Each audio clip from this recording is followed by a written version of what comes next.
Seneca says every new beginning comes from some other beginning's end. Hey everyone, welcome back to the Mindful Living podcast with me, your host Sana, as always. Now, today for this episode, we are going straight into a season that a lot of us avoid talking about: the death of a vision, the end of an environment, the end of a season. That strange turning of the chapter where your old life does not fit anymore and the new one is not clear yet. Maybe you have left a job that once felt like a calling. Maybe a relationship or community ended and you feel like you left a version of yourself behind with it. Maybe the dream you carried for 10 or 20 years just did not happen. And now you're asking, so who am I without that dream? Listeners, my guest today lives right in the middle of that tension. He grew up with a deep curiosity about the unseen side of life, fascinated by dreams and spirituality and how history and culture shape the way we search for meaning. And that curiosity, listeners, it took him from New Age festivals to Bible colleges, from government dignitaries to leadership circles and international radio. For more than 20 years, he has spoken to thousands across the globe with one mission: help people discover their true design and actually walk in it with confidence. Well, he has built two businesses, interpreted thousands of dreams, sat across from leaders, skeptics, believers, and seekers who are all hungry for clarity and breakthrough. And listeners, you know what I love about his style is that it's not fluffy. He tells with truth, with humor. He connects the dots across history and culture. He brings spiritual principles down to earth so people can use them in real life. So today we are unpacking: how do you navigate the death of a vision, the end of an environment, the turning of a chapter, not in theory, in real life, in your body, in your relationships, in your faith and your doubts. So, friend, if you are listening to this in a season where everything you built feels like it is falling apart, trust me, you are not broken. You are in transition. And this conversation is for you. So, listeners, please welcome my incredible guest, Caleb Matthews. Caleb, welcome to the Mindful Living. And as always, it is really a joy to have you here. It's a joy to be here, Sana. Thank you very much for having me as a guest and the warm introduction to the show. And as always, I'm looking forward to our in-depth conversation. There are always such good ones. I enjoy speaking with you as one of my favorite podcast hostesses. Thank you for having me to the Mindful Living show. Thank you so much, Caleb. Thank you so much. That was really a warm beginning to this conversation. So, Caleb, to begin with, 20 years. You have devoted 20 years helping people find their true design. So, um, I want to go right into this because, can you tell us about a time, when a vision you were sure was from God or from the Creator, it died, maybe not faded, but it actually died. Like, what ended, and what did that look like in your day to day life? Hmm, that's a good question. In order to be able to share the message, one should be sharing from part of their life of the message, and for that, I do want to go back into my transition from my first start into public speaking in Africa about 20 years ago. When I was a teenager, 18 years old, I did a lot of visionary trips, missionary trips to Africa and the Philippines and different places in the world. And I did about 6 journeys to East Africa, as well as 3 to the Philippines, multiple to different countries. And I enjoyed it. I was in my element. I was in my groove. I was being able to use really one of the main giftings, I believe, that the Creator, that God has given me on the earth. And a time came where I transitioned to the corporate world, to big corp. And I worked in the corporate world in sales for 10 years in a specific industry. And I was good at it, but it wasn't my main design. It wasn't my main reason for getting up. It was just, I felt like it was just a stop along the journey. And I was still doing some of the public speaking, some of the helping people reach a design, doing, of course, some dream interpretation analysis and consulting, but I wasn't doing as much of the speaking and motivating, inspiring as I wish I could be doing. And for that season, that 10, 11-year season, it was really a death of a vision of being in that element like every day, full time, and instead of being in that, I was having to get up to go to work to serve somebody else's vision, to be another cog in the wheel of the big corp world. And finally, after being very successful after 10 or 11 years, I felt the strong call from God. Those sea links in my life began to unravel and manifest in front of me. It really made it clear that I was on borrowed time in the corporate world and I needed to pivot and transition again. But in that in between time, between knowing I needed to pull out and having the opportunity to pull out and being in that, even though I was good at sales, I felt like it was a death of a vision of going from traveling around the world as a young man with my family to being in an office for 40 hours a week and not doing that full time. And that to me felt like death, but of a vision. But in order for a vision to be able to grow, and in order for anything to be able to grow, a seed must go into the ground and die to produce fruit. And this is the principle that Jesus taught in the scriptures. And I want to encourage your audience right now as we get along in this conversation, just to begin with, that unless a dream or a vision or a goal or something you want to see come to life it could truly live, it needs to go into the ground as a seed and die first. And part of that process in life is embracing the death of the vision before new life can come into another door again, right? Wow. I mean, um, it is, because while reading the introduction, something that really kind of, I mean, inner voice kind of said to me, yeah, this has happened to you as well, Sana.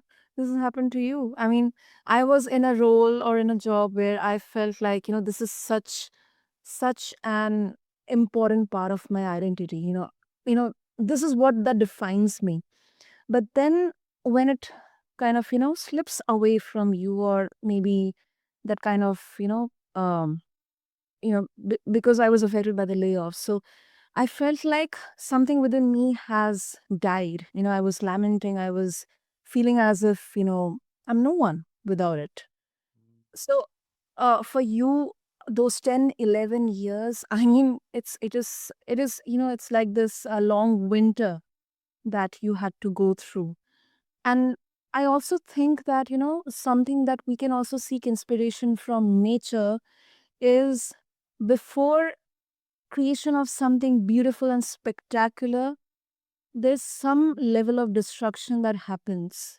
That is like the, beginning of an end. And then it kind of is a new path towards a beautiful beginning, towards a beautiful form of nature. So it really, really makes a lot of sense here. I mean, the grief is real, the disappointment is real, the tears, they're real. And yet inside, we have this quite question that if this died, does that mean my design died with it? Or is it just the container gone and the calling is still intact? The calling is still there. Indeed, I like how you said that the container is still intact, the calling's still there, but it just looks like a different container, a different door. And that is what we're speaking about right now. Me and you, Sana, and our audience listening, that is many and all of us are at one point or another been in that same place and going through transition, because that's really what life is all about on this journey on this planet is these seasons. The four seasons we look at: spring, summer, autumn, and fall, to use them as a metaphor. Human beings look all around us. Sometimes somebody's in their spring, some's in their season, some are in their fall, some are in their winter. But in the winter, since we're speaking about that winter and that death before life again, there's a phrase that has come impressed upon my heart over the last year, especially, and that is finding joy in the desert. And part of finding joy and oasis in the desert is accepting the fact that, okay, this is the season where I am. This is the season where a vision I have is. But to be okay with the fact that, okay, this is the desert, and not to fight it, because sometimes we try to fight a door open that is not supposed to open. Sometimes we try to fight to close a door that's not supposed to close. And when we accept the fact that, okay, this is where I've been placed by God, this is where I'm supposed to thrive, even if I feel like in my soul that this is not the place for me. Sometimes our soul doesn't understand fully what our spirit does, and that is, even if the circumstances around us don't look like they are fit, this is the fit. And I want to emphasize this strongly, really get this across, that closed doors are not punishment, but they're invitations to accelerate and uplift our DNA of design. And for me in my corporate world years, I have to echo exactly what you said, Sana, about that these containers just they shift. And if I hadn't have gone through those 10 or 11 years in the corporate world, I wouldn't be able to speak really with experience or authority to those who are in that similar place. And for me, I'm very, very glad that I went through it, because it's helped hone and sculpt and tone another element of really my message. Absolutely. I so much second that, Caleb, because yes, in your journey, maybe there would be people who have wronged you, systems would have wronged you, situations would have wronged you. But then at the same time, when I look back or I do a bit of, self introspection here, I think that those bad times actually helped me understand the value of good times. Um, they helped me understand, maybe my shortcomings or my drawbacks and work on them, learn from them, and also realize that not everything is in my control. In Y- some places, some situations, I have to surrender. I just have to put efforts and maybe leave the outcome of it to the universe. Mm, mm. Yeah, surrender. That's that's a tough one within the human construct, isn't it? Yeah, because we want to control everything. We want to be the commander of the ship. We want to be able to navigate and have everything lined up, and that's a construct that especially the Western world echoes. I think out there in the East, as far as where the places I've traveled, but I'm going to be confident in saying I haven't been to India, but what I know from encountering and interacting with the beautiful people of India, such as yourself, Sana, is that there's more of a healthy respect for surrender. And I think in especially, I know no country is perfect, but in the Western world, in social media across the planet, we are programmed, we are taught a construct of that if you're not in control, then there's something wrong with you. That if you don't have control of the ship, if you don't have control of your life, you have control of your relationships, you have control of your business, you don't have control of every second, every minute. If you don't have complete control, then there's something wrong with you. And I would counter with saying,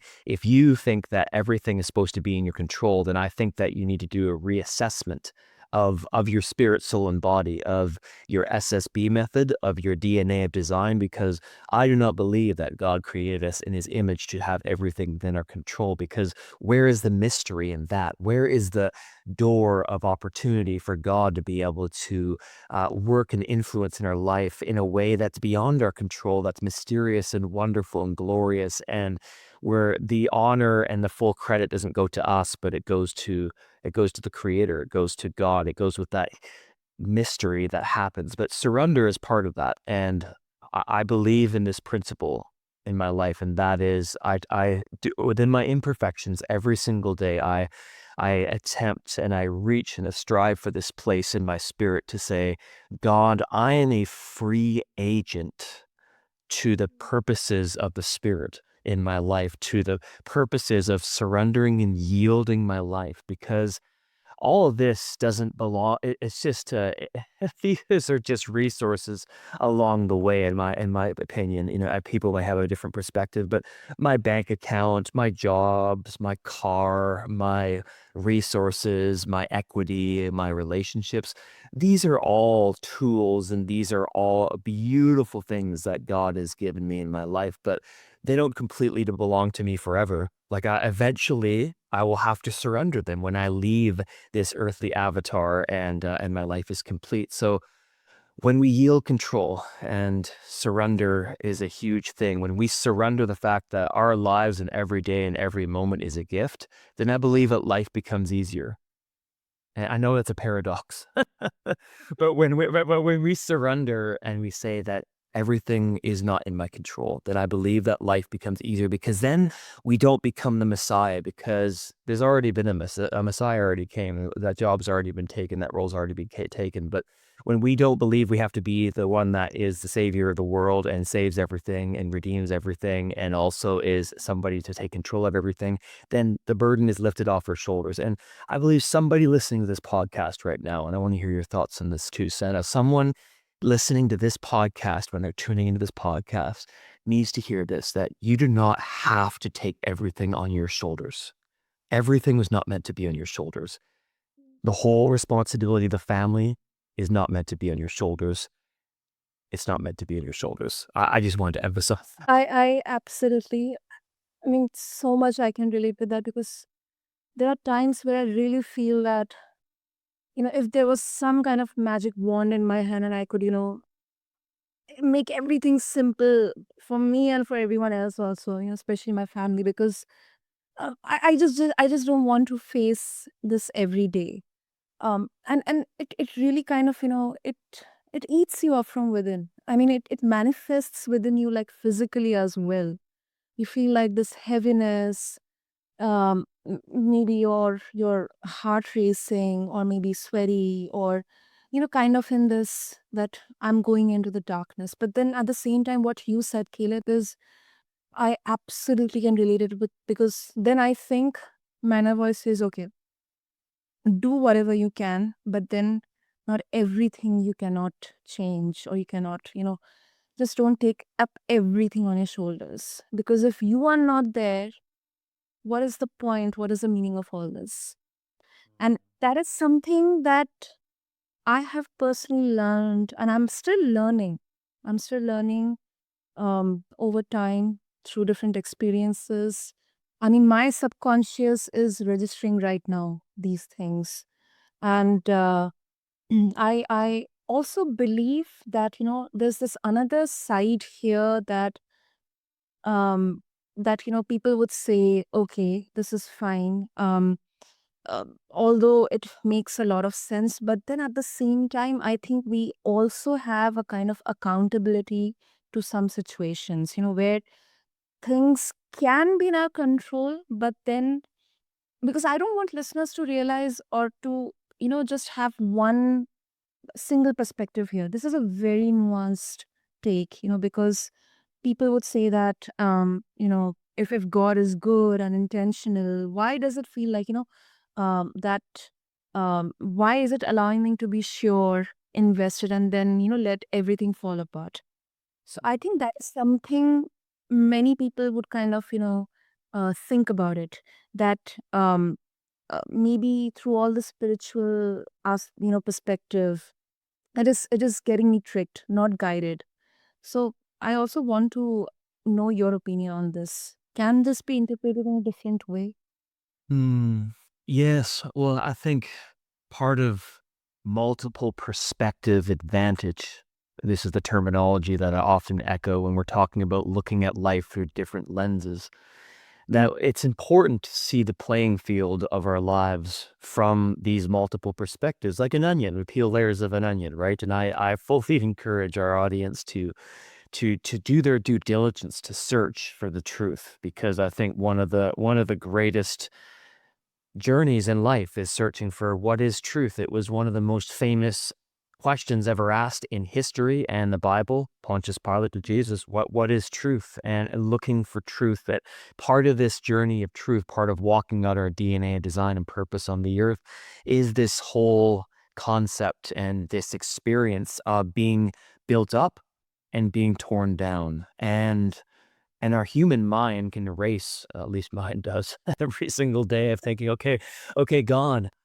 One moment I feel like you're building me up, and the other moment I feel like you're tearing me down. This is just my experience I'm speaking from. But in that context, I wanna say this, and that is, let's just, audience, think about an artist that is like Picasso or Michelangelo or any of these famous artists that created art in history, the one who created the Mona Lisa.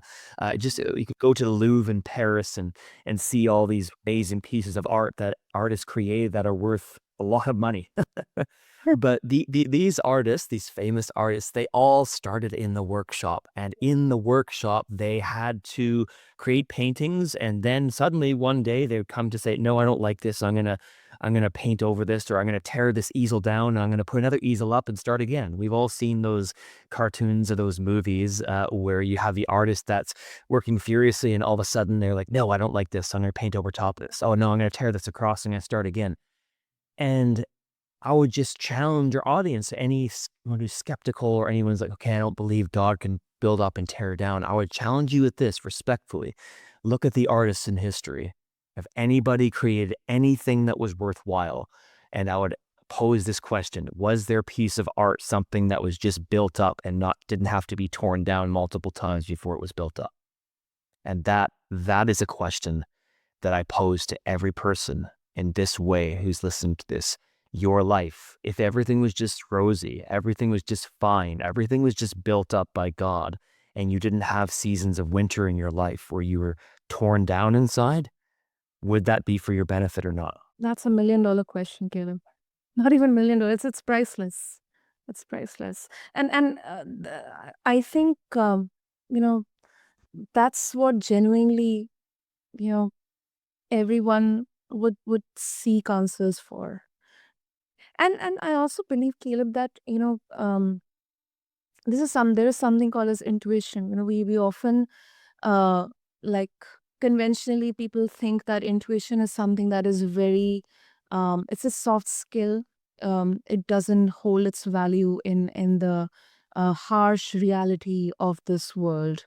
But something that I also learned through the journey of my podcasting is that intuition, it's there, it's already there within you. Maybe it's kind of, it can be interpreted in different meanings, but I strongly believe that it's this voice of the higher power or the God speaking through you, your inner voice, your higher self. And sometimes we really kind of tend to ignore that intuition. Mm, yes, we can block it out. We can block it out because we've been taught, whether that be by culture or peer pressure around us or even our own mindset, that, oh, well, intuition is just, it's a nice thing. I can have that like in my own sanctuary of my own meditation. But out there in the real world, intuition can't possibly help me, can it? Well, it can. I'm here to say, audience, that it can. How do we know this? Well, let's look back to history, because I'm going to take us back to history here for one of my examples here. I love talking about history. It's a subject at Mhm. school that I that I just had no problem with. And there is a famous navigator. He lived in the 1700s, 1800s, I think late 1700s, called Sir Francis Drake. You may have heard the name Sasana, but our audience, Sir Francis Drake, and he circum navigated many parts of the globe, especially from Europe to the New World. And he wrote a poem.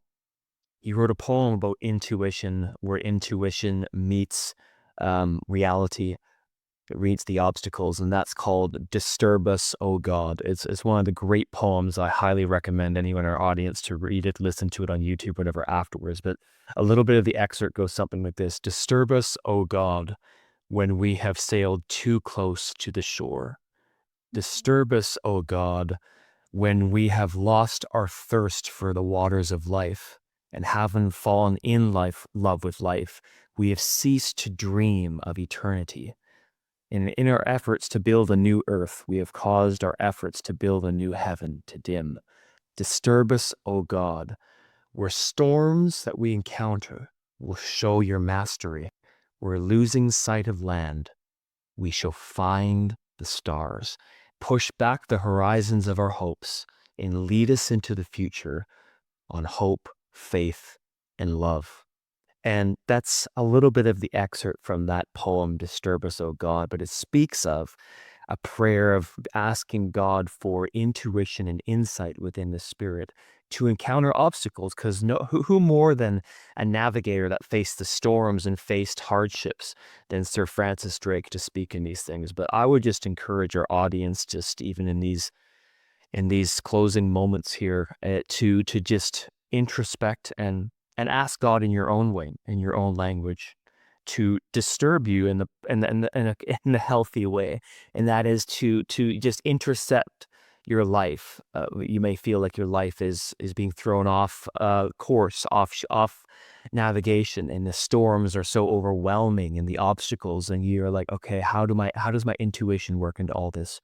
But ask God to disturb your life in the healthiest way possible, to razor sharp, laser focus your focus on the DNA of your design, your unique purpose on the earth. There's a scripture verse in Psalms where David says, "Lift up your head, O you gates, be lifted up, you everlasting doors, that the King of glory may come in." Well, that's his prayer to God, asking for his spiritual gates, his spiritual senses, his intuition to lift up their eyes. And that's David speaking from his spirit to his soul and asking the great spirit, the Holy Spirit, the spirit of the creator of the earth, to lift up his head, O ye gates. And I would encourage you to pray that same prayer, if you're comfortable, audience, in your own way, that your gates would be lifted up in your life to see the bigger purpose, the multiple perspective advantage. It's beautiful, Caleb. That's beautiful.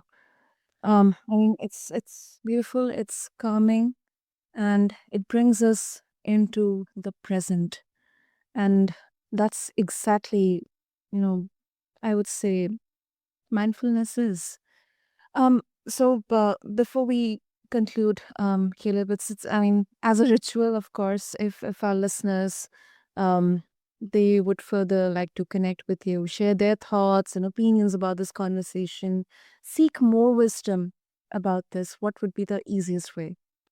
I would say YouTube, my channel on www.youtube.com/at the Seelink. So the at sign, the, and then CSS, or SEELINK. So my YouTube channel, at the Seelink.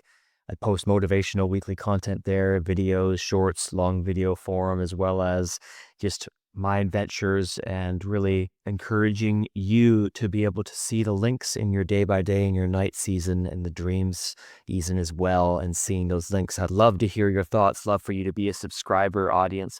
Tune in, subscribe for more free motivational content. And then my website, www.calebmatthews.net. I have, of course, some of my finest YouTube videos there, podcast like this one. Whenever I get them uploaded to my website, I always like to feature podcast hosts, hostesses like Sana, the podcast like Mindful Living, so that audiences can be aware of where I've spoken. And then I've got content on there, on my Instagram page. I'm Caleb on the Runway. Shout out to my modeling years on there.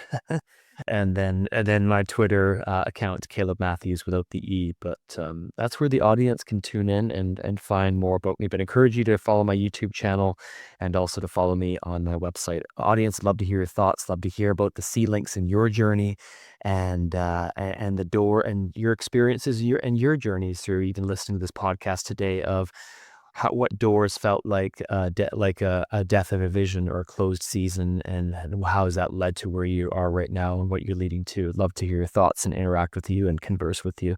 But that's where the audience can tune in about me. But thank you, Sana. This has been so refreshing. You are a breath of fresh air, and really just a lighthouse of hope and life and sustenance and substance for people. Thank you, Sana.